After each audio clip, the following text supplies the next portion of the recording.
Yeah, yeah, yeah, bitch. Wala kang mababata kaya kumakipagsapakan kahit na mas matangkad sa akin kalaban ko ngayon. Dito puro salita, literal kaya maghamon. Di ako puro asar, takot naman pag kinumpronta. Magtatago sa likod ng kaibigan mo. Di kaya na manguna, sumuntok sa akin sa mukha. Mga duwag pagkaharap ko na bakla. Ang angas magyabang pero takot naman pala. Suntukan tayo sa baba na malaman mo. Di ako katulad nila dyan. Binabata mo ganun-ganun na lang. Pag sinapa ko yung mukha mo, papantay ngipin mo dyan. Narap-arapan mang sabihin to kaso takot naman. Huwag ka masyado, kinang ina mo. Kinaangas mo na yan, kinaputi mo ina mo. Para kang bakla na Koreano, merong sansking dalabro. Ganun pa rin naman postura pag sinikmuraan ko. Bading na to, magtawag ka ng mga kasama mo. Tang ina mo, hindi mo kaya mag-isa.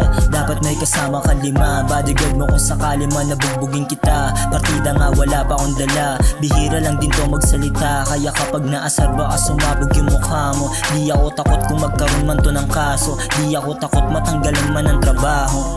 Balagbag ako, wala akong pake. Kung magalit patayin ako, wala akong pake. Basta kayang panindigan yung ginangawa mo pre. Di yung puro parindig para ka lang binabae. Anong kaya mo? Manatili na tahimik, manira patalikod. Magpalaglag ng anak kasi hindi mo pa afford. Nabumuhay ng sanggol kaya yung libog mo support. Dahilan mo alibay ng mga tulad mong takot. Maging bata na ama, yung pangarap mo maging guro. Panindigan mo ba? Masakit aking insulto, masakit din sa panga. Pag sinabi ko katotohanan galing sa mga nalalaman ko sa'yo. Pakinggan mo nga to bra, di kailangan banggitin yung alam mo lang mo to ya. Parehas kayong malibog ng kaibigan mong tanga. Asar talo nung hindi ko inunahan sa bakin niya sa mukha.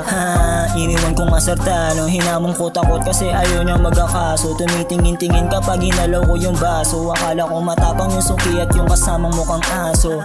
Laki ng problema nyo sa'kin diba? Ba't wala kayong sinabi nung nakaharap ko na? Ba't puro lang pa sa kalye dun sa kalye nung tinatanong ko na? Nawala bigla bayag nung kasama niyang isa. Oh, tangin na mukha. Matapang ako pagka nilabas ko pagkagago. Hindi ako duwag at kaya ko panindigan lahat ng sinasabi ko. Hindi ako basta-basta. Kung may balak kang gawin mo, di ako tanga-tanga. At kung kaya mo gawin mo, di yung para kang lampa. Ang lakas mo mang asar tapos wala man lang bayag. Kaya pala takot ka pang magkaanak. Isang dakila na duwag tang ina ka.